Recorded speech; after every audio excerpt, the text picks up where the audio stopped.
Hello and very welcome to all. स्वागत है आप सभी का आपके अपने इस चैनल पर, जहां हम लोग डेली करंट अफेयर्स में जो भी इम्पोर्टेंट चीजें आई हैं उन्हें डिस्कस करते हैं। और ये जितनी भी न्यूज़ है ये आपके आने वाले किसी भी एग्जाम के लिए मोस्ट इम्पोर्टेंट होने वाली हैं, हो सकती हैं। तो इसको पढ़ते रहें, रिवाइज करते रहें। तो आइए देखते हैं 1 एंड 2 जनवरी की कौन कौन सी ऐसी न्यूज़ हैं जो अ, हमारे दैट में सराउंडिंग अभी चल रही हैं और किन चीज़ों से वो रिलेटेड है। तो सबसे पहले देखते हैं आज की सबसे पहली टेक्निक्स न्यूज़। देखिए यहाँ पर एक न्यूज़ आई है, सीपी ग्राम्स। अब पहली बात तो ये हम लोग समझेंगे ये सीपी ग्राम्स है क्या। अब पूरा स्टेटमेंट ये है सीपी ग्राम्स की तरफ से, दैट मीन्स 3 साल में 70 लाख ग्रेवियंस इसने सॉल्व किए हैं। तो ऐसा ये क्या है वो आपको नाम से आपको समझ में आ रहा होगा। ग्रेवियंस का मतलब जो भी शिकायतें रही हैं उनको सुलझाया गया है। और भारत को बेहतर बनाने के लिए ये एक सिटीजन सेंट्रिक पाथ है, जैसा कि गवर्नमेंट का भी फोकस रहा है। जहां से इसकी शुरुआत होती है, जैसे उन्होंने कहा कि minimum government maximum governance, that में सरकार की चीजों को कैसे बेहतर तरीके से लोगों तक पहुंचाया जाए और लोगों की शिकायतों में जो भी हर्डल्स आते थे उनको सॉल्व किया जाए। और इसीलिए इसको नाम दिया गया एक सिटीजन सेंट्रिक अप्रोच, जहां पर सिटीजन डायरेक्ट अपनी बात गवर्नमेंट तक पहुंचा सकता है। और जो वो टाइम टेकिंग प्रोसेस होती थी बीच में, उसको कहीं ना कहीं से खत्म किया जाए ताकि उनकी दिक्कतें सॉल्व हो जाए। अब जैसे कि एक एग्जाम्पल लें, क्योंकि न्यूज़ में एग्जाम्पल भी आया, तो जैसे एक एग्जाम्पल ये हो गया कि भाई एक पर्टिकुलर पर्सन का एक इलेक्ट्रिक बिल था जो काफ़ी समय से पेंडिंग था। कई बार उन्होंने शिकायत की, फिर भी उसमें पेंडिंग ज़्यादा होने की वजह से वो चीज़ें क्लियर नहीं हो पा रही थी और ना ही उनके यहाँ मीटर लग पा रहा था। लेकिन जैसे ही वो इस पोर्टल के थ्रू अपनी शिकायतों को दर्ज कराया, उनके जितने भी ड्यूज थे, जितनी भी सारी चीजें थी, वो उनको देखा गया, वेरीफाई किया गया और तुरंत वो सारी चीजें सॉल्व हो गई। और जो मीटर लगने में दिक्कत आ रही थी, वो जहां पर उनको 6 महीने 10 महीने इंतजार करना पड़ा था, वो दैट मीन्स बहुत कम समय में वो चीजें हो गई। तो कुल मिलाकर जो नॉर्मल पर्सन है वो अपनी बात कैसे रखे, उसकी दिक्कतें कैसे सॉल्व हो, इसीलिए पर्टिकुलर सिटीजन के लिए एक centralise public grievance redress and monitoring system launch किया गया है, जिसका नाम ही है सीपी ग्रेम्स। तो पहली चीज तो इसका फुल फॉर्म आपके लिए इम्पोर्टेंट है, जहां पर जितनी भी अभी तक शिकायतें दर्ज कराई हैं पिछले 3 सालों में, लगभग 70 लाख शिकायतों का निपटारा किया गया है। इसीलिए इसको बोला गया है सिटीजन सेंट्रिक अप्रोच। तो यहाँ पर सरकार का फोकस रहा है कि भाई किसी भी तरीके से, जैसे कि आप भारत को डेवलप करने की बात करते हैं, विकसित भारत जो कि 2047 तक हमारा टारगेट है, वो तभी हो पाएगा जब सिटीजन का भारत के डेवलपमेंट प्रोसेस में एक एक्टिव पार्टिसिपेशन हो पाए। और ये तभी हो पाएगा जब सरकार की तरफ से भी उनको वही सपोर्ट मिले जो वो चाहते हैं। तो अगर इस टाइप की चीजें होंगी जहां पर उनकी सारी सुविधाओं का ध्यान रखा जाएगा, सारी फैसिलिटीज का ध्यान रखा जाएगा, इन चीजों को या इन टारगेट्स को अचीव करना आसान हो जाएगा। इसीलिए सरकार ने एक फोकस रखा है, एक टारगेट रखा है और इसी को नाम दिया next generation, next gen reform. ये प्रायोरिटी पर है। अब ये रिफॉर्म्स कैसे किया जाए या क्यों किया जाए, तो क्यों का जवाब ये है, ये रिफॉर्म्स इसलिए करना जरूरी है ताकि पहली तो सरकार की जो रीच है वो लास्ट माइल सिटीजन तक जाए, अंतिम व्यक्ति तक सरकार की पहुंच हो पाए। ठीक है। और इसके साथ साथ जो पहुंच है उसमें किसी भी टाइप की दिक्कत नहीं होनी चाहिए, कोई इंटरमीडिएट नहीं होना चाहिए, कोई थर्ड पर्सन नहीं होना चाहिए। डायरेक्ट व्यक्ति अपनी बात सरकार तक पहुंचा पाए और सरकार उसकी बातों को सुनकर उसकी समस्या का समाधान करे। जब ये सारी चीजें हो पाएगी तभी ओवरऑल डेवलपमेंट कंट्री का हो पाएगा। तो इसीलिए सरकार ने यहाँ पर नाम ही दिया है कि अगर आप overall development of the country चाहते हैं, तो जो अननेसेसरी इंटरफेरेंस होता है unnecessary interference by the government और गवर्नमेंट प्रोसेस में जो भी दिक्कतें आती हैं उनको पूरी तरीके से बैन करना पड़े। Unnecessary interference by the government और government process should be banned. ये तरीके से बंद होने चाहिए, तभी इनकी दिक्कतें सही टाइम पे सॉल्व हो पाएंगी। तो पहली बात तो यहाँ पर इसका फुल फॉर्म हो गया centralise public grievance redress and monitoring system. अब आगे देखते हैं। दूसरी चीज है कि इसको मॉनिटर और डेवलप किसके थ्रू किया गया है। तो ये एजेंसी आपके लिए इंपॉर्टेंट रहेगी, जिसका नाम है department of administrative reform and public grievance, DARPG। ये एक ऑनलाइन प्लेटफॉर्म है जो 24/7 काम करता है, जहां पर आपको सारी मिनिस्ट्रीज एंड डिपार्टमेंट से रिलेटेड जितनी भी राज्यों की है उनसे आसानी से आप कनेक्ट कर सकते हैं। सिटीजन अपनी शिकायत को दैट मीन्स यहाँ रजिस्टर करा सकते हैं वेब पोर्टल के थ्रू, इवन मोबाइल ऐप के थ्रू गूगल प्ले स्टोर पर जो अवेलेबल है, और इसी के साथ साथ उमंग ऐप का भी सहारा ले सकते हैं। तो ये सारी चीजें दी गई हैं दैट मीन्स पब्लिक के ग्रेवियांस को रिड्रेस करने के लिए। जो भी कंप्लेंट किया जाएगा उनको आसानी से ट्रैक किया जा सके, तो एक ट्रैकिंग आईडी दैट मीन्स पहले तो रजिस्ट्रेशन आईडी दी जाएगी, और रजिस्ट्रेशन आईडी का यूज करके ये जो पर्टिकुलर आईडी दी गई है इससे आप अपने प्रोग्रेस को ट्रैक कर सकते हैं। ठीक है। इसके साथ साथ सरकार ने माई ग्रेवियांस ऐप भी लॉन्च किया है, जो कि एक पूरी तरीके से इंडिपेंडेंट प्लेटफॉर्म है, जहां पर कोई भी अपनी शिकायतों को फाइल करा सकता है और अपने कंप्लेंट को ट्रैक कर सकता है। तो ये दैट मीन्स डेवलप किया गया है। इसके साथ साथ एक चीज और की गई है कि जो ये स्टाफ है वो सिटीजन के रिस्पेक्ट में पर्टिकुलर काम कर पाए, इसीलिए यहाँ पर एक सरकार ने training and capacity building programme चलाया है। मतलब जो लोग इन्वॉल्व हैं उनकी कैपेसिटी को कैसे बिल्ड किया जाए ताकि चीज़ों को और बेहतर तरीके से लोगों के लिए बेहतर बनाया जा सके। और इसके लिए इन्होंने लॉन्च किया है एक स्कीम जिसका नाम है सेवोत्तम स्कीम। सेवा उत्तम मिलके सेवोत्तम हो गया, और ये आपके लिए training and capacity building programme है।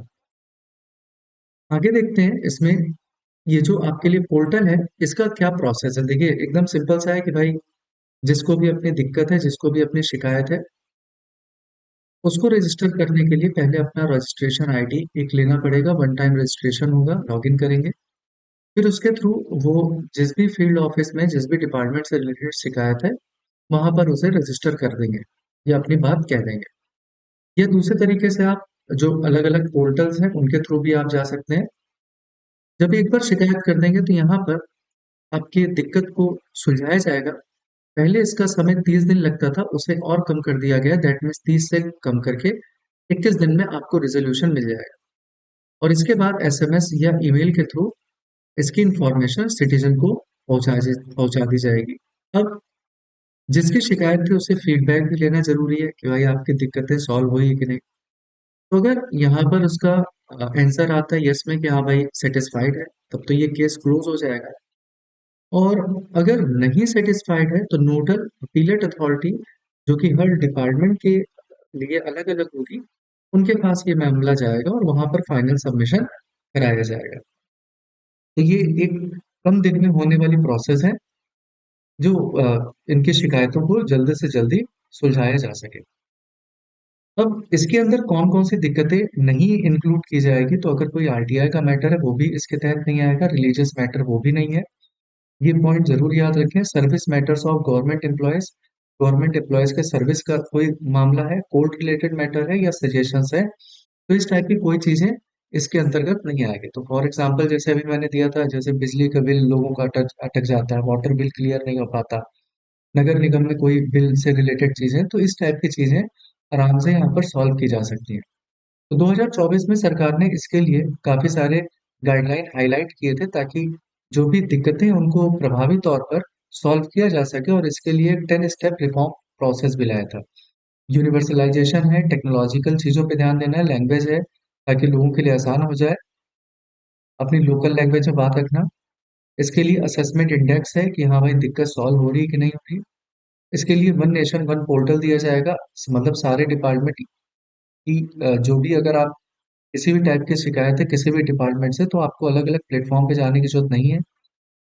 टेक्नोलॉजिकल इन्हेंसमेंट के लिए inclusivity as well as outreach बढ़ाया जाएगा। लैंग्वेज ट्रांसलेशन, यही मैंने आपको बताया कि ट्रेनिंग एंड कैपेसिटी बिल्डिंग के लिए यहाँ पर सेवा उत्तम, ताकि जो लोग हैं या जो स्टाफ है वो चीज़ों को बेहतर तरीके से समझ पाए। टाइम टू टाइम मॉनिटरिंग की जाएगी और फीडबैक लिया जाएगा ताकि डेटा स्टोरेज किया जा सके। इसके साथ साथ अभी तक इसमें जो डेवलपमेंट हुए हैं, तो अभी तक लगभग इसमें 92 सेंट्रल मिनिस्ट्रीज को कनेक्ट किया जा सका है। लगभग 36 स्टेट एंड यूनियन टेरिटरीज के अलग अलग डिपार्टमेंट एंड ऑर्गेनाइजेशन इससे जुड़े हुए हैं। और अगर 2022 से 24 तक की बात की जाए तो इस सिस्टम के थ्रू लगभग, अभी जो आपने डेटा पढ़ा था, 70 लाख ग्रेवेंसेस को सॉल्व किया जा सका है। और ये डेटा पूरा 31 अक्टूबर 2024 तक का है, जहां पर मैपिंग लगभग 1 लाख ग्रेवियांस रिट्रेसल ऑफिसर्स तक पहुंचाई जा चुकी है। तो ये सारी चीजें डेटा के फॉर्म में दी गई हैं, जिसमें से मेन एक सबसे बड़ी चीज है ये कि 70 लाख शिकायतों को सुलझाया गया। इसके साथ साथ इसी में कुछ चीजें आई हैं।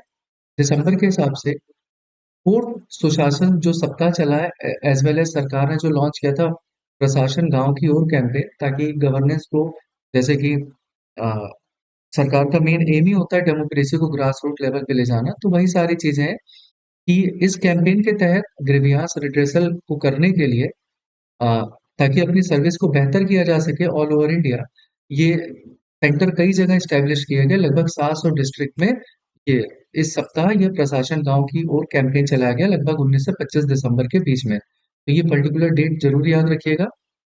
दूसरा है DARPG। ये एक नेक्स्ट जेन, जैसे अभी मैंने कहा था, एक नेक्स्ट जनरेशन रिफॉर्म्स के तहत इसे लाया जा रहा है, ताकि आप किसी भी टाइप की शिकायतें जनता की उनको इम्प्रूव किया जा सके, उनकी सॉल्विंग। अब उसको और आसान बनाने के लिए इसमें 7.0 वर्जन लॉन्च किया गया, जिसमें डिफरेंट टाइप के फीचर है, मतलब WhatsApp as well as chat bot है, AI enabled, दैट मीन्स हर बार किसी, दैट मीन्स जो मॉनिटरिंग पर्सन बैठा है, बार बार उसको, दैट मीन्स इंफॉर्मेशन, और उससे फिर उसको टाइम निकाले और फिर आपकी दिक्कत सुने। तो अगर कोई भी दिक्कत है ऐसी, तो ऑटोमेटिक वहां पर आपको एक रिप्लाई मिल जाएगा। तो इसीलिए कहा गया कि grievance redressal officer will benefit, इससे फायदा होगा machine learning, auto replies and auto populated report से। तो वो खुद ही सॉल्व कर ली जाएगी, तो हर जगह पर्सन की जरूरत कम से कम पड़ेगी, या इंपॉर्टेंट मैटर में ऑफिसर्स इसको रिव्यू कर सकते हैं। तो monitoring bodies can track grievance by grouping sector as well as ministry basis पर यहाँ पे ट्रैक भी किया जा सकता है।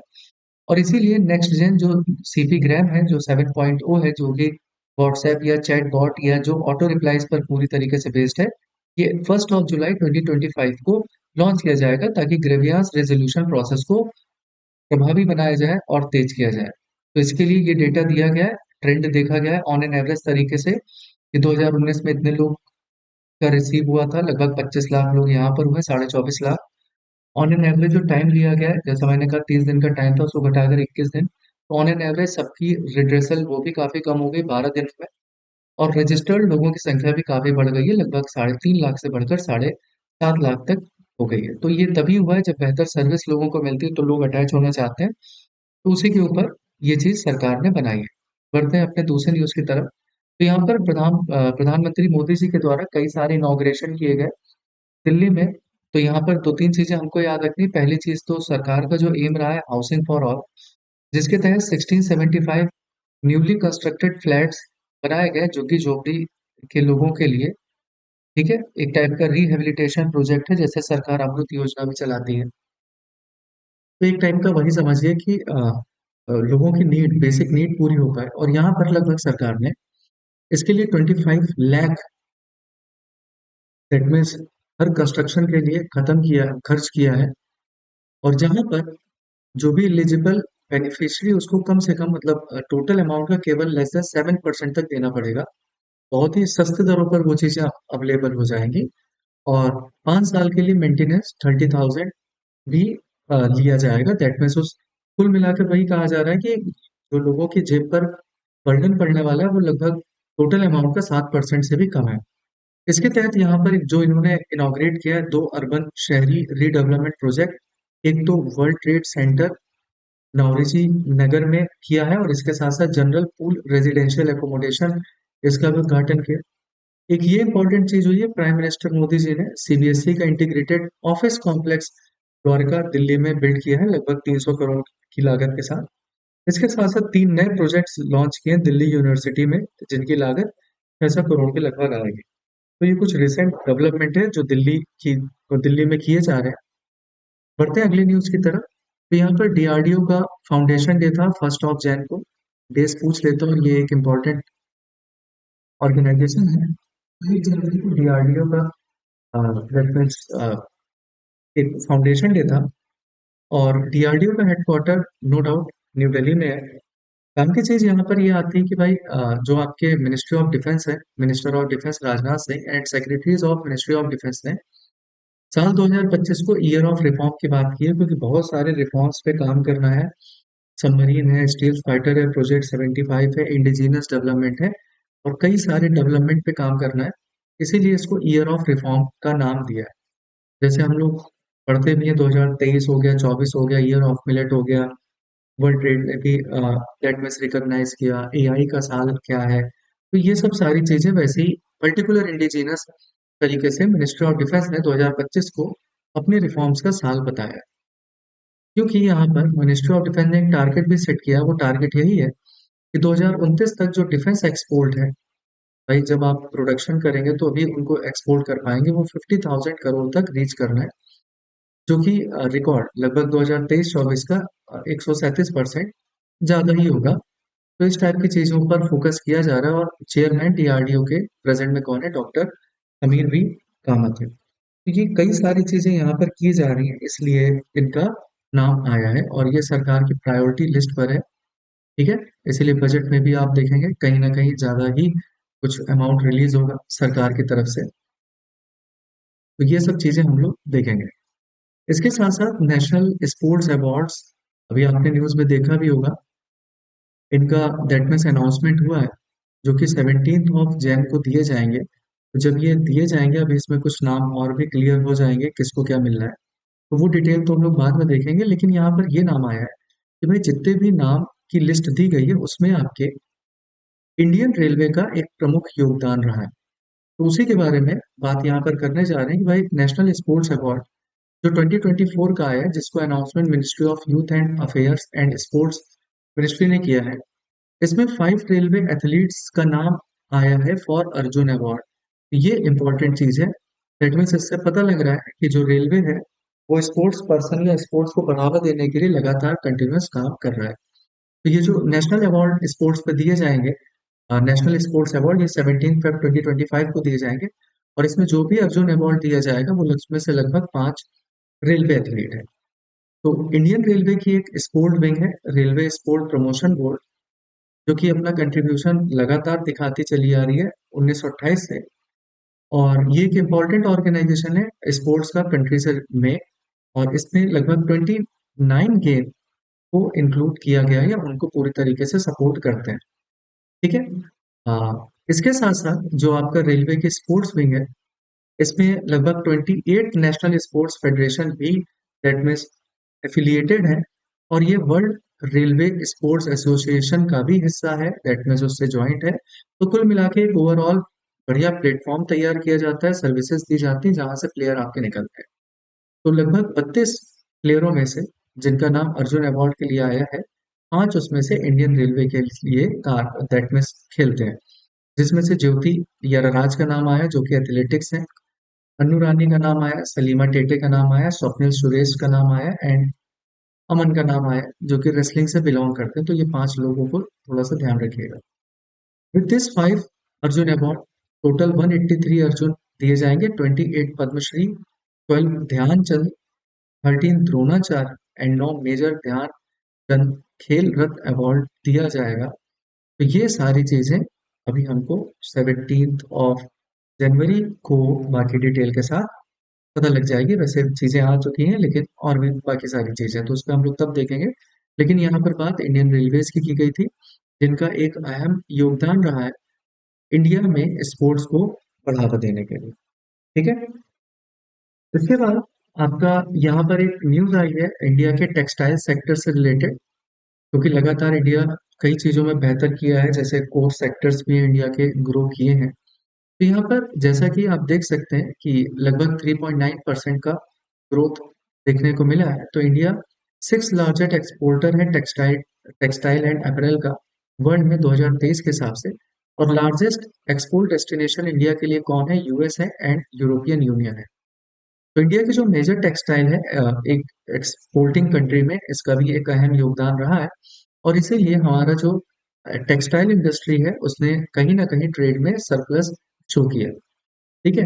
बीच में देखिए पूरा साल ऐसा प्रॉफिट का नहीं था। फर्स्ट शुरुआती दौर में फर्स्ट एंड सेकंड क्वार्टर में कहीं ना कहीं कुछ जियो पॉलिटिकल सिचुएशन बनी थी, जैसे रेड सी क्राइसिस आपने देखा था, पायरेट्स एंड ये इस टाइप के इश्यूज, बांग्लादेश क्राइसिस की वजह से थोड़ा सेटबैक जरूर मिला था। लेकिन बाद में इसने ग्रोथ पकड़ ली।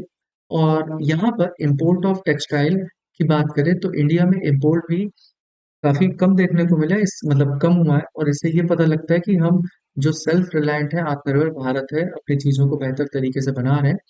तो उस पर कहीं ना कहीं इंडिया ने काम किया है। तो 15% की लगभग डिक्रीज दैट मीन्स कमी देखने को मिली है फाइनेंशियल ईयर 2022-23 के कंपैरिजन में। Growth of import is observe majorly in cotton textile.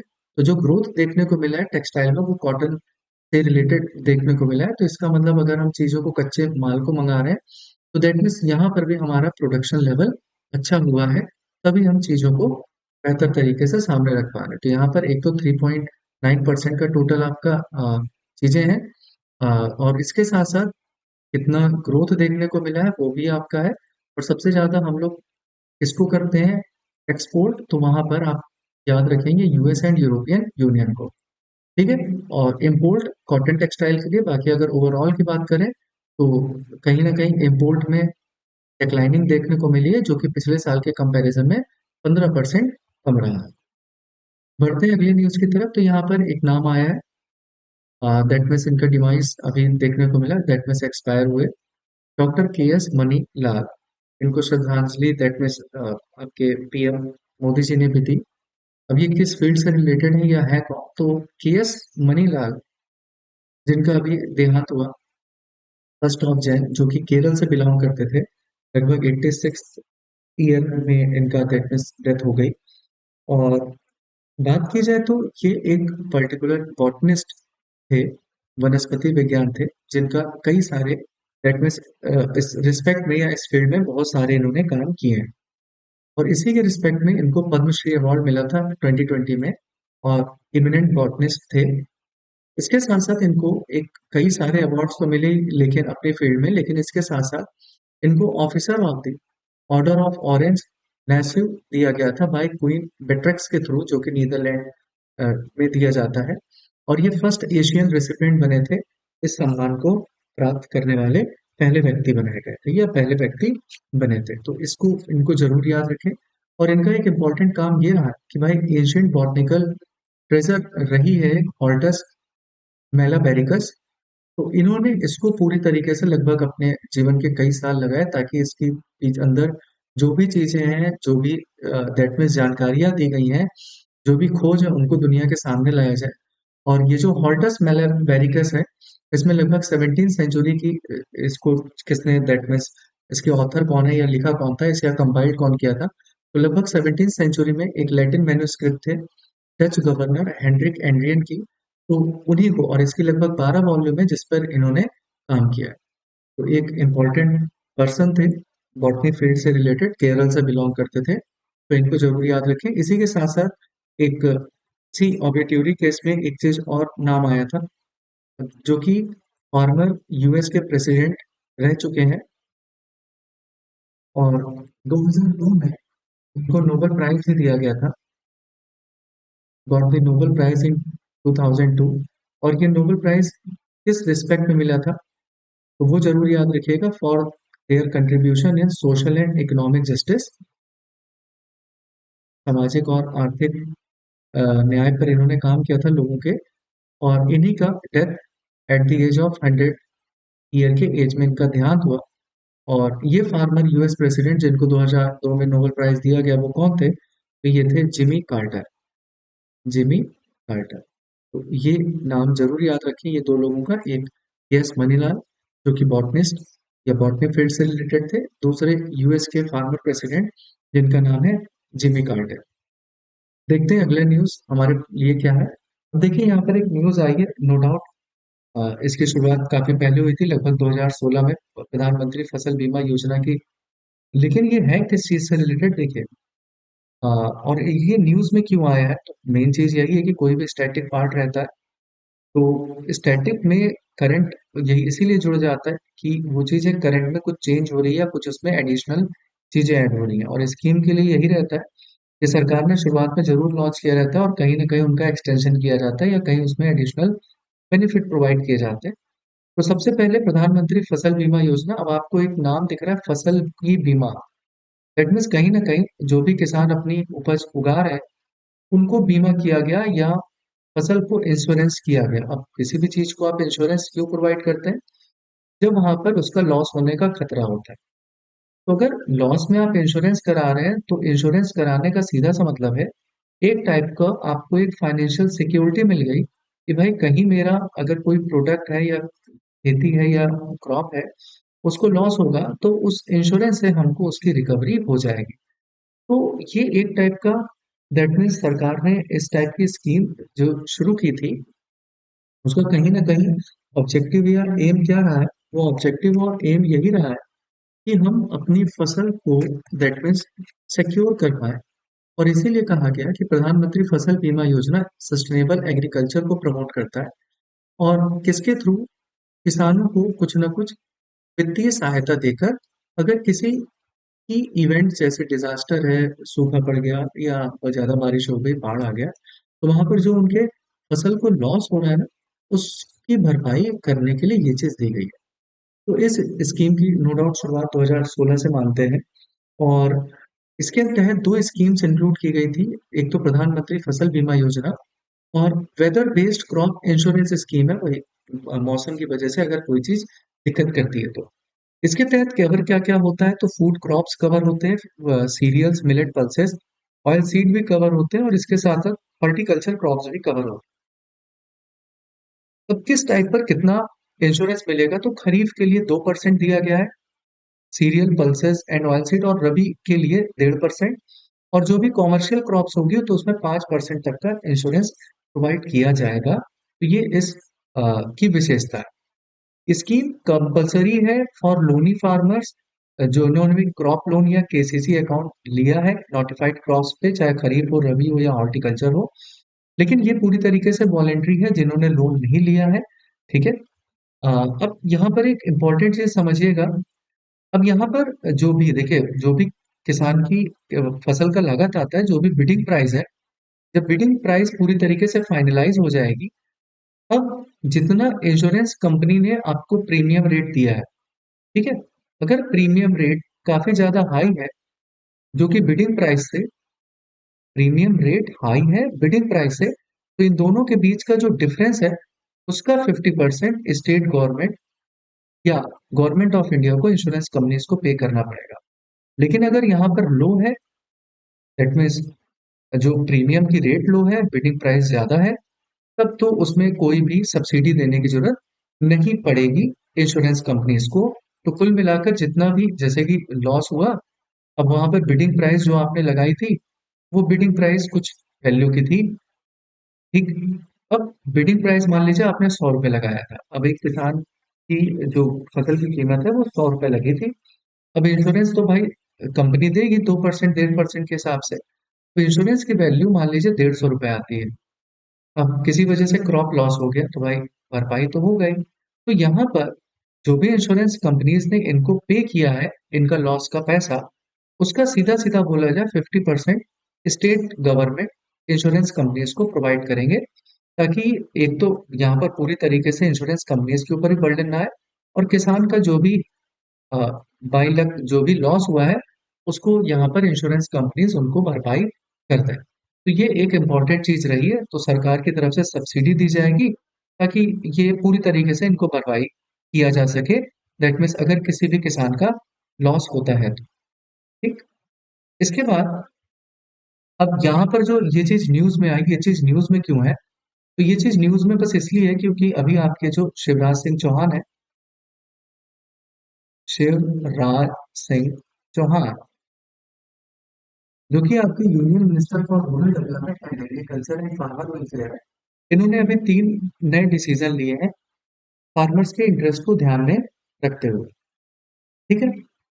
पहला, अलग अलग चीज है यहाँ पर हम लोग ने केवल पॉइंट में मेंशन किया है। जहां जहां चीजें आएगी वो बता देता हूँ। पहली चीज है प्रधानमंत्री जो फसल बीमा योजना है, और जिसके तहत अभी आपने पढ़ा weather based crop insurance scheme भी है। ठीक है। तो उसका एक्सटेंशन कर दिया गया है 2025-26 तक, जिसके लिए लगभग 69,515 करोड़ रुपए और जरूरत पड़ेगी। तो ये वही लिखा ही है, risk coverage to farmers against natural calamities. कोई भी प्राकृतिक आपदा होती है तो उसमें होने वाले रिस्क को कवर किया जाएगा।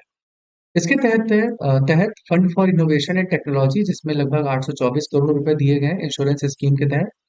और हाई यील्ड एस्टिमेशन सिस्टम के लिए टेक्नोलॉजी यूज की जाएगी, जिसके लिए येस्टेक एक नाम दिया है, विच use remote sensing for crop yield estimation के लिए। दैट मीन्स कितना पैदावार हुई है, रिमोट सेंसिंग टेक्नोलॉजी यूज करेगा।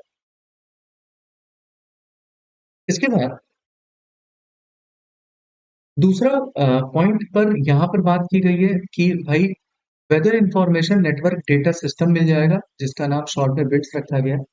ये एक टाइप का ऑटोमेटिक वेदर स्टेशन जो होते हैं, उनके थ्रू ये इम्प्लीमेंट किया जाएगा, ताकि किसी भी टाइप का डिजास्टर होना है तो कितना पहले से इंफॉर्मेशन मिल पाए। तो इसको जो इम्प्लीमेंटेशन है विंड्स का, जो इम्प्लीमेंटेशन है ये दैट मीन्स स्टेट गवर्नमेंट के लिए किया जाएगा। और इसका इम्प्लीमेंटेशन लगभग कब से सरकार शुरू कर देगी, 2024-25 से इसकी इम्प्लीमेंटेशन स्टेट गवर्नमेंट के लिए शुरू कर दिया जाएगा। इसके साथ साथ one time special package di ammonium phosphate के लिए सरकार ने बढ़ा दिया 31 दिसंबर 2025 तक। और इसके लिए भी सरकार सपोर्ट देगी। ये पहले 2024 तक था, इसका भी एक्सटेंशन देखने को मिला है, ताकि किसानों के लिए ये अफोर्डेबल हो जाए। और इसके लिए सरकार ने लगभग 3,850 करोड़ रुपए रिलीज किए हैं। एक मोस्ट इंपॉर्टेंट चीज यहाँ पर आई है, एक हस्ताक्षर देखने को मिला है नॉन बासमती व्हाइट राइस के लिए। ये मिनिस्ट्री ऑफ कॉर्पोरेशन ने साइन किया है इंडोनेशिया के साथ, जिसके तहत लगभग 1 मिलियन मीट्रिक टन बासमती का दैट मीन्स रेट किया जाएगा। और ये जो समझौता है ये शुरुआती में 4 साल के लिए हुआ है, बाद में ये अपने आप 4 साल के लिए एक्सटेंड हो जाएगा। तो दैट मीन्स 4-4 साल के लिए ये बढ़ता जाएगा। तो ये सारी चीजें यहाँ पर हमको देखने को मिली है, जिसका फायदा कहीं ना कहीं डायरेक्ट फार्मर्स को पहुंचेगा।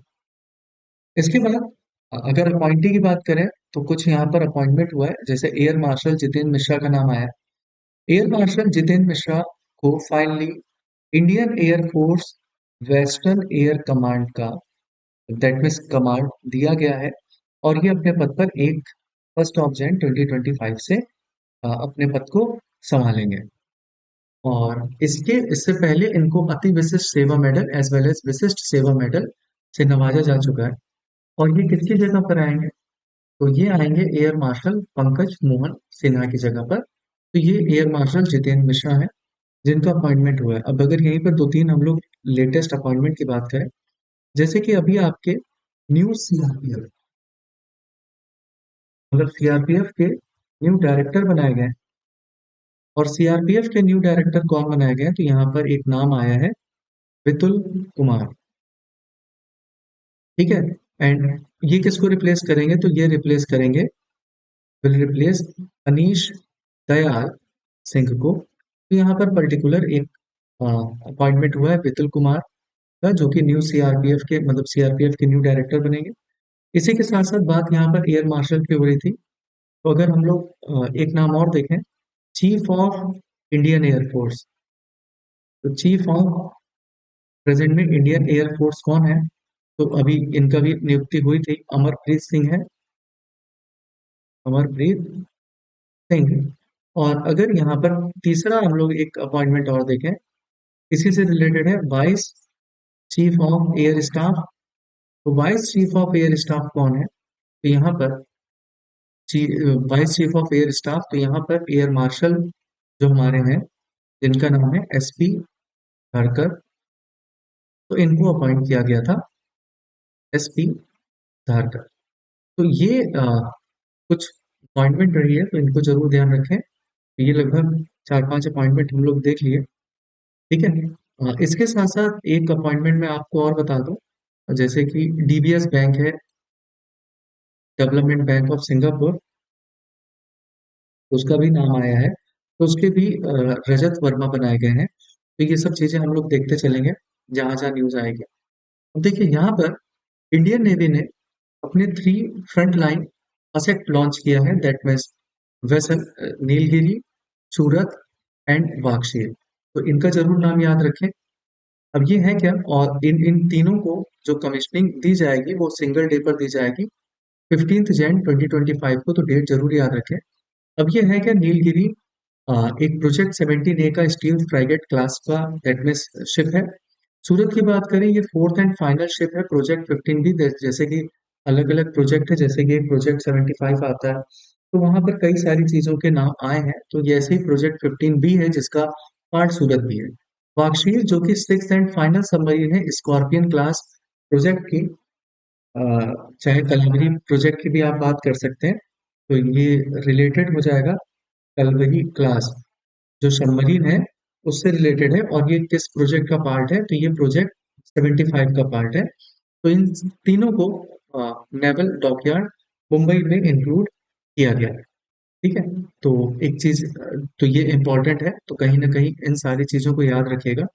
इसके साथ साथ अगर एक एडिशनल न्यूज हम लोग यहाँ पर देखें, क्योंकि बात डिफेंस की आई है, दैट मीन्स नेवी की आई है, तो मिनिस्ट्री ऑफ डिफेंस ने एक मेमोरेंडम ऑफ अंडरस्टैंडिंग साइन किया है किसके साथ, तो ये साइन किया है जो आपकी मेजगॉन डॉक है, Mazagon dock ship building limited, Mazagon dock ship building limited, उनके साथ, और उनके साथ मिलकर मिनिस्ट्री ऑफ डिफेंस डिफेंस ने अडॉप्ट किया है air independent air independent propulsion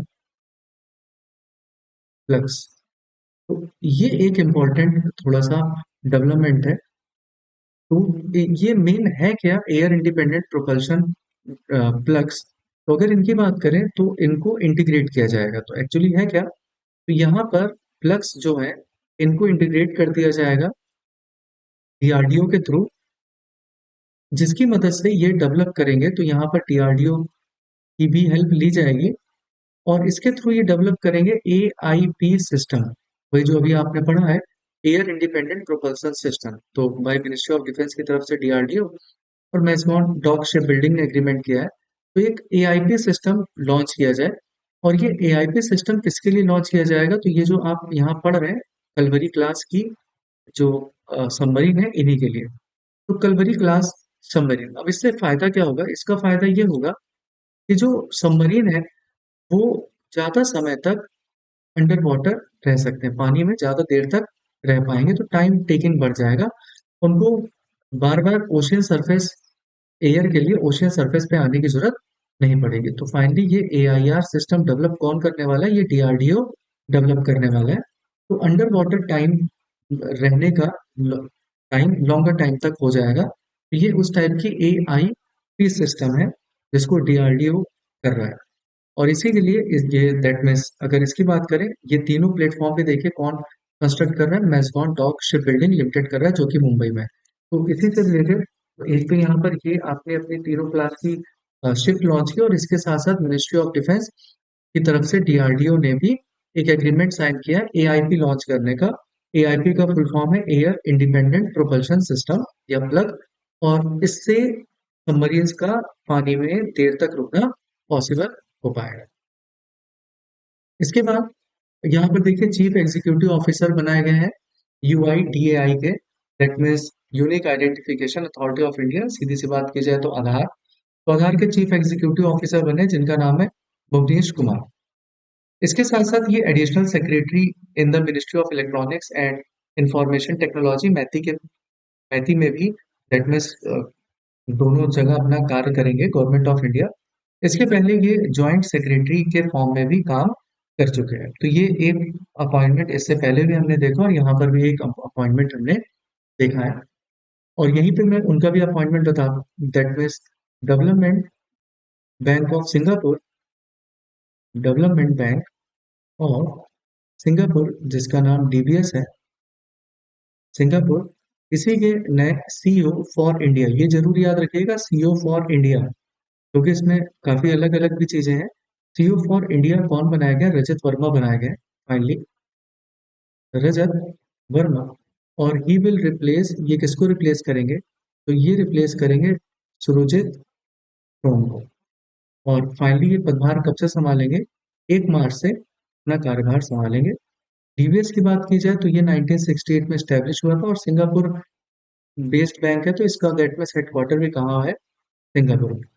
Singapore में इसका हेडक्वार्टर है। ठीक है, तो ये चीजें जरूर याद रखेंगे। और इसका चेयरमैन प्रेजेंट में कौन है? तो चेयरमैन में पीटर सिया का नाम आता है, पीटर सिया। तो ये पर्टिकुलर नाम है। और डीबीएस बैंक के इंडियन सीईओ रजत वर्मा बनाए गए फॉर इंडिया के लिए। तो ये चीजें अपॉइंट हुई हैं, तो इनको जरूर ध्यान रखें। अब देखिए, स्कीम के पॉइंट ऑफ व्यू से ये इंपॉर्टेंट है, वन नेशन वन सब्सक्रिप्शन। अब ये है क्या? देखिए, वन नेशन, जैसे कि हर जगह वन नेशन की बात हो रही है, तो वैसे ये वन नेशन वन सब्सक्रिप्शन है, जिसको सरकार ने 25 नवंबर 2024 को अडॉप्ट किया था। अब ये है क्या? देखिए, अगर ओवरऑल एक बात करें कि भाई हमारे पास डिफरेंट टाइप की यूनिवर्सिटीज हैं, ठीक, और यूनिवर्सिटीज में भाई रिसर्च होते हैं, चाहे वो फैकल्टी हो, स्कॉलर हो, कहीं ना कहीं रिसर्च पर ध्यान दिया जा रहता है, रिसर्च एंड डेवलपमेंट पे। और रिसर्च के लिए अ, जरूरत पड़ती है डिफरेंट टाइप के बेस्ट जर्नल्स की, उनसे related, that means newly findings मिलती है कि, या एक बेस मिलता है, या आर्टिकल्स होते हैं रिसर्च पर, जो आपको नए नए रिसर्च करने के लिए प्रेरित करते हैं। तो ये जो जर्नल और आर्टिकल है ना, उस पे एक्सेस इंक्रीज करने के लिए, क्योंकि भाई ये पहले एकदम जैसे मूवी होती थी, तो अलग अलग लोग खरीद रहे हैं, अलग अलग जगह बेचा जा रहा है, अलग अलग यूनिवर्सिटीज खरीद रही है, तो जो कुछ एक्सेस कर पा रहे हैं, जो बड़ी यूनिवर्सिटीज है, लोग एक्सेस नहीं कर पा रहे। लेकिन जब एक ही प्लेटफॉर्म आ गया, तो आपको सारी इंफॉर्मेशन या सारी चीजें एक ही जगह से मिल जाती हैं। तो ये वही उसी टाइप का सिस्टम है कि भाई एक्सेस करने के लिए एक प्लेटफॉर्म दे दिया जाएगा और यूनिवर्सिटीज इससे जाके लिंक हो जाएगी। तो उससे रिलेटेड जो भी प्रोफेसर हैं, उनसे पढ़ने वाले जो भी स्टूडेंट हैं, उनको अलग अलग चीजें परचेज करने की जरूरत नहीं पड़ेगी, दैट मीन्स अलग अलग यूनिवर्सिटीज को भी परचेज करनी नहीं पड़ेगी। जैसे वो इस चीज से जुड़ जाएंगे, उनको वो सारा बेस्ट मटेरियल अवेलेबल हो जाएगा। उसी को नाम दिया गया वन नेशन वन सब्सक्रिप्शन। तो ये एक टाइप का सेंट्रल सेक्टर स्कीम है। पहले मैं इसमें जो भी फाइंडिंग्स है वो बता दूं, फिर आपको बता देता हूँ कि ये चीजें हैं क्या। तो ये एक सेंट्रल सेक्टर स्कीम है, जिसका फायदा रिसर्च स्कॉलर्स को मिलेगा। और कैसे? कि वो आसानी से एक्सेस कर पाएंगे डिफरेंट टाइप के best journals as well as articles. ठीक है, और ये एक पूरी तरीके से डिजिटल प्रोसेस है, डिजिटली लोगों की रीच बढ़ेगी, और रिसर्च बढ़ेगा तो इंडिया का भी अपना नाम क्रिएट होगा। इसी के लिए सरकार ने लगभग 6,000 करोड़ रुपए वन नेशन वन सब्सक्रिप्शन के लिए दिए गए हैं। और इसकी शुरुआत 3 कैलेंडर, मतलब 3 कैलेंडर ईयर इसमें इंक्लूड किए जाएंगे, 2025, 26, 27। और जिसकी शुरुआत लगभग कहा जा रहा है कि ये आपकी इसी साल अप्रैल से हो जाएगी, और वही दैट मीन्स टारगेट तक चलेगा जब तक फाइनेंशियल ईयर होता है। तो ये सारी चीजों के लिए इन्होंने इन सब टाइप की चीजों को सरकार ने लॉन्च किया है। इसका सीधा सीधा फायदा जो आपके हायर एजुकेशनल इंस्टीट्यूट है, चाहे वो सेंट्रल और स्टेट गवर्नमेंट के तहत आते हैं, या अलग अलग रिसर्च इंस्टीट्यूट है, उन सबको मिलने वाला है। अब ये फायदा दिया किसके थ्रू जाएगा? तो सरकार की एक डिजिटल हैंड है, इन्फ्लिबनेट, जहां पर ये सारी इंफॉर्मेशन अवेलेबल होगी, दैट मीन्स सारे एक्सेस आप आसानी से कर सकते हैं। और ये इन्फ्लिबनेट यूजीसी की एक इंटर यूनिवर्सिटी सेंटर है, ऑटोनॉमस, जो आपको ये सुविधा प्रोवाइड कराएगा, जिसका फायदा लगभग 6300 इंस्टीट्यूशन को जाने वाला है, और इनसे जुड़े हुए लगभग 2 करोड़ स्टूडेंट, 1.8 करोड़ स्टूडेंट्स को इसका फायदा जाएगा।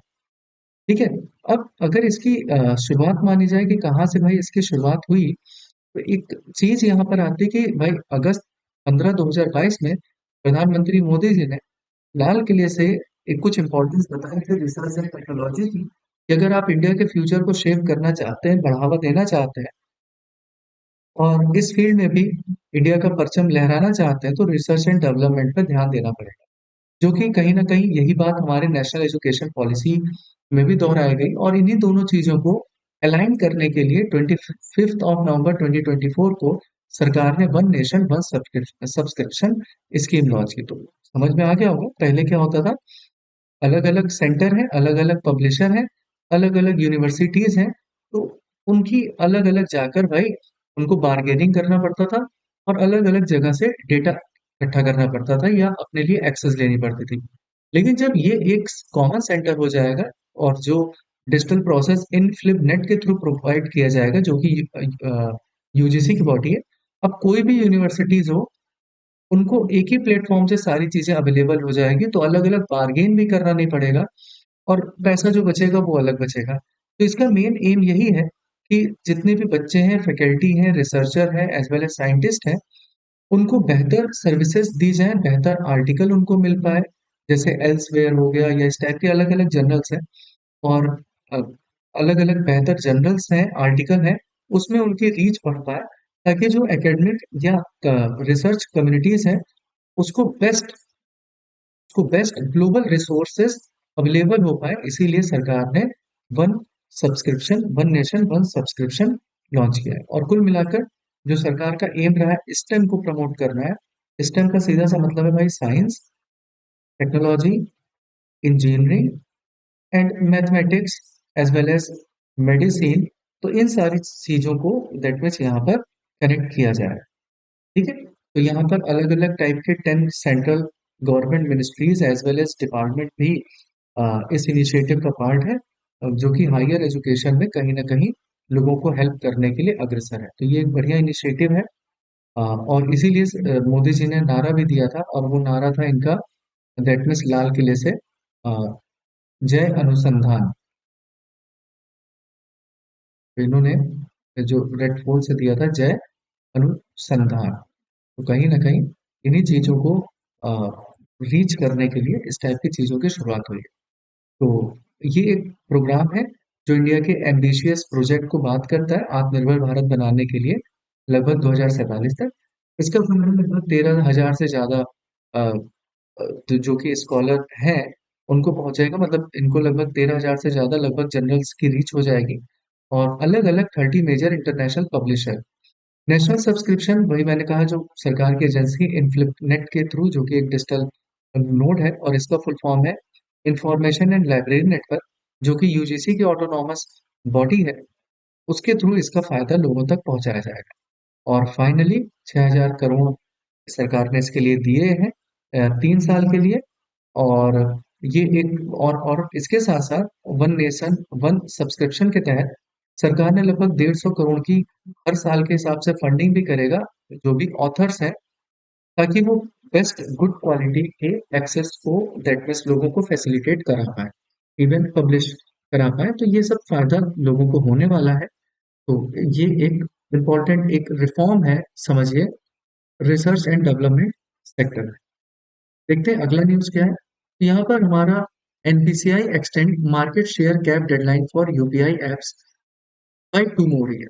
पहली बात तो एनपीसीआई की बात करें तो एनपीसीआई का फुल फॉर्म ही होता है national payment corporation of India, जो कि सामने लिखा है आपके।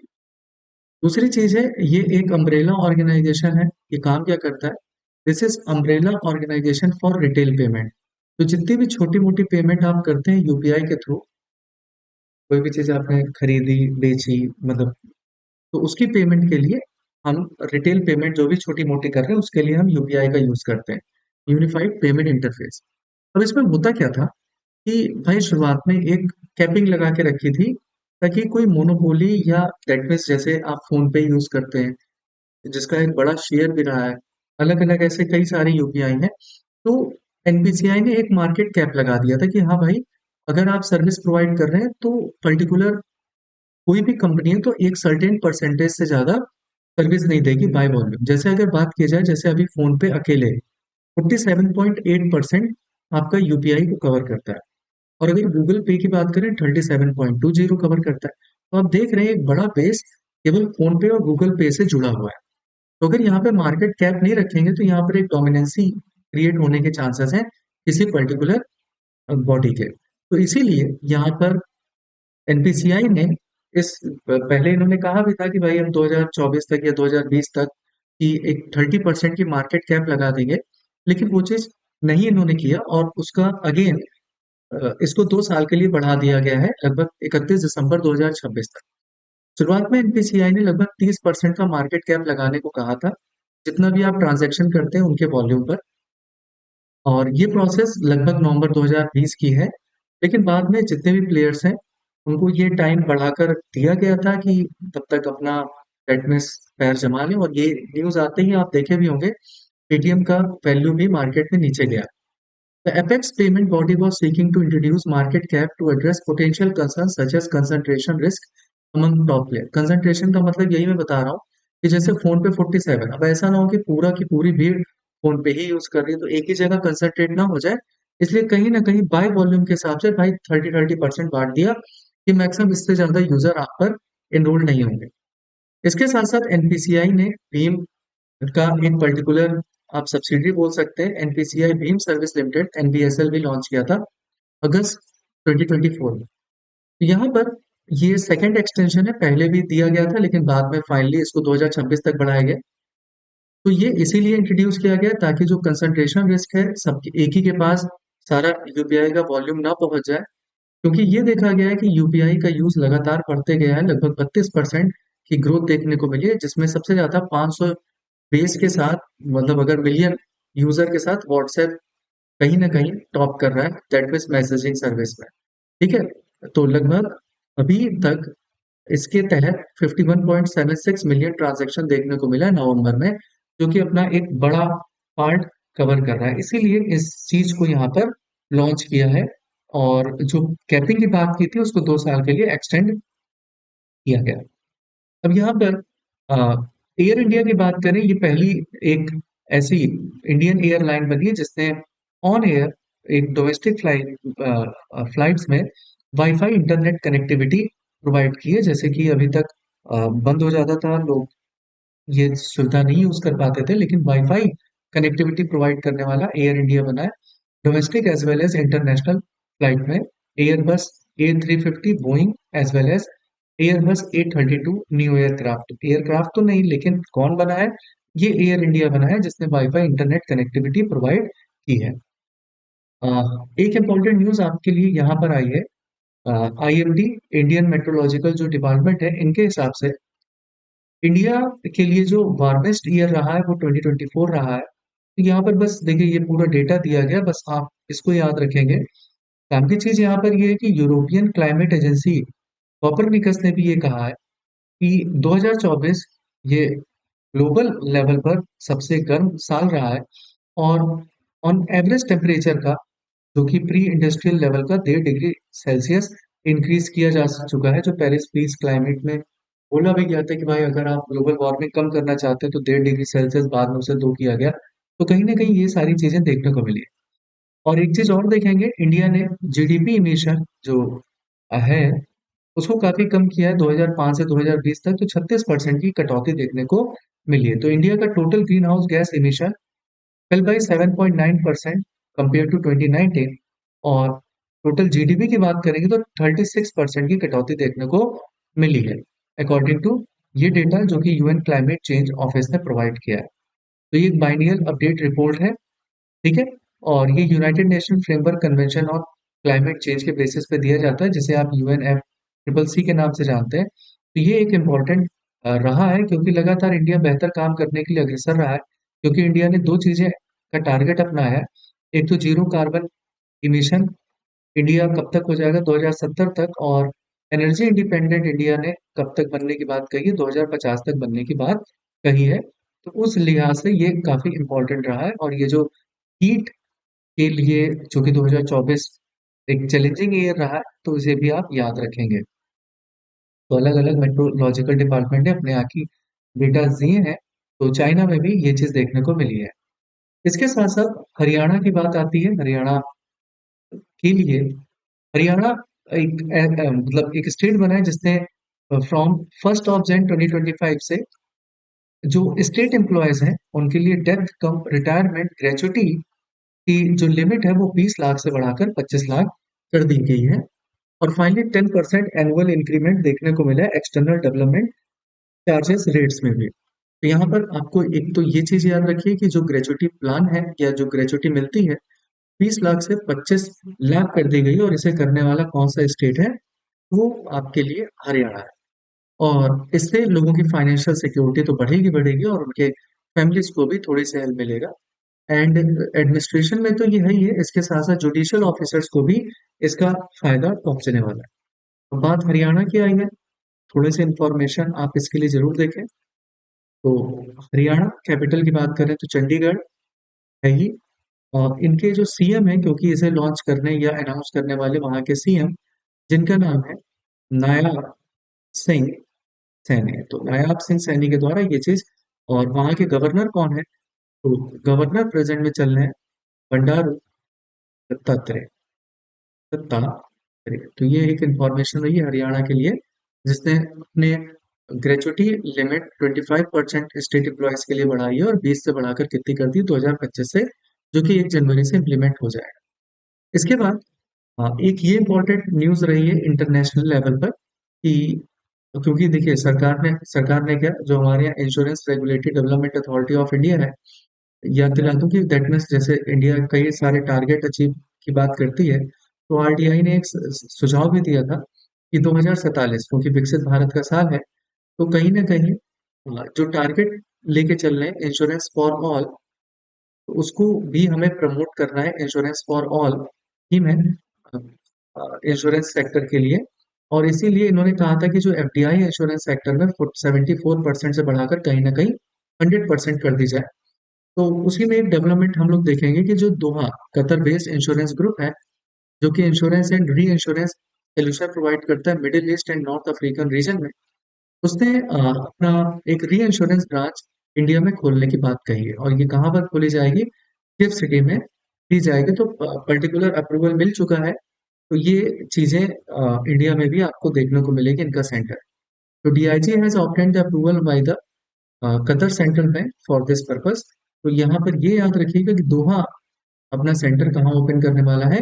किस सिटी में ओपन करने वाला है। इसके पहले अभी आपने देखा था दो यूके की यूनिवर्सिटीज भी थी, इसके पहले ऑस्ट्रेलिया की भी यूनिवर्सिटीज थी, जो अपना एक सेंटर या यूनिवर्सिटी ओपन करने वाली थी गिफ्ट सिटी में। तो ये रिसेंट डेवलपमेंट होते रहे, तो उनको जरूर ध्यान में रखें, रिवाइज करते रहें।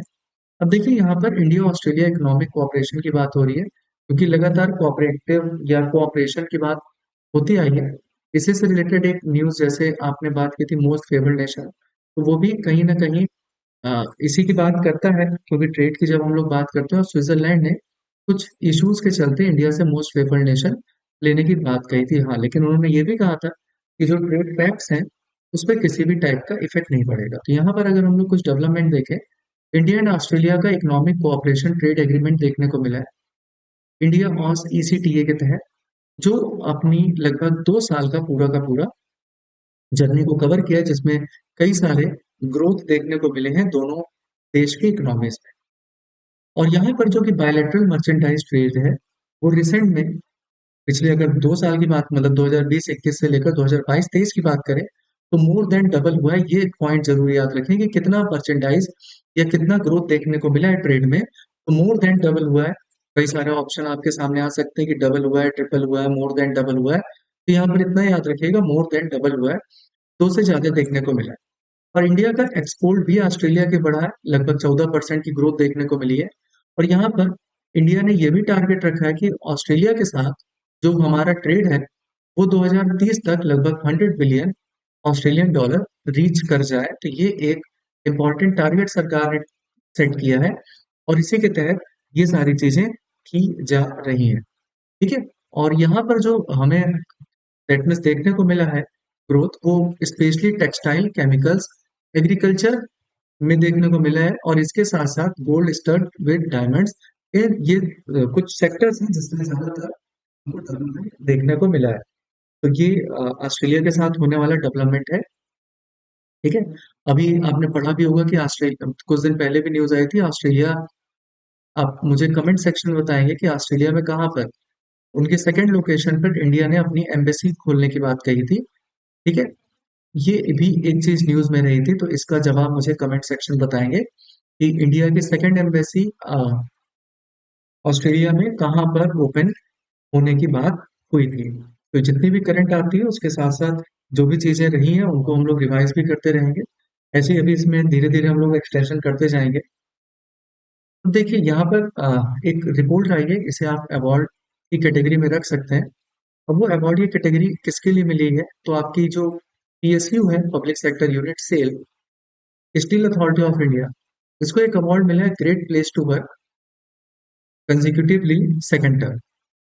तो यहाँ पर सेल को सर्टिफिकेशन दिया गया है ग्रेट प्लेस टू वर्क।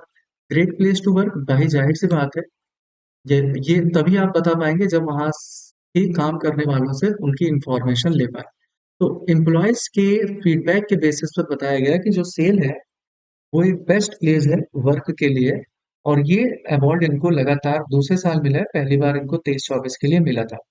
और अब इनको जनवरी 2025 से 26 तक के लिए ग्रेट प्लेस टू वर्क का अवार्ड मिला है। तो इस चीज को थोड़ा सा ध्यान रखें। और कंपनी के चेयरमैन अमरेंदु प्रकाश है। तो ये सारे न्यूज थे हम लोगों के लिए, फर्स्ट एंड सेकेंड जैन के। तो ये सारी चीजें हम लोग देखते रहेंगे। तो आई होप कि ये आपको दैट मीन्स इम्पोर्टेंट ये सारी चीजें हैं और आपको चीजें समझ में आ गई आई होंगी। तो हमारे साथ बने रहें ऐसे ही और भी रोज के करंट अफेयर्स के लिए। आज के लिए इतना ही, थैंक यू।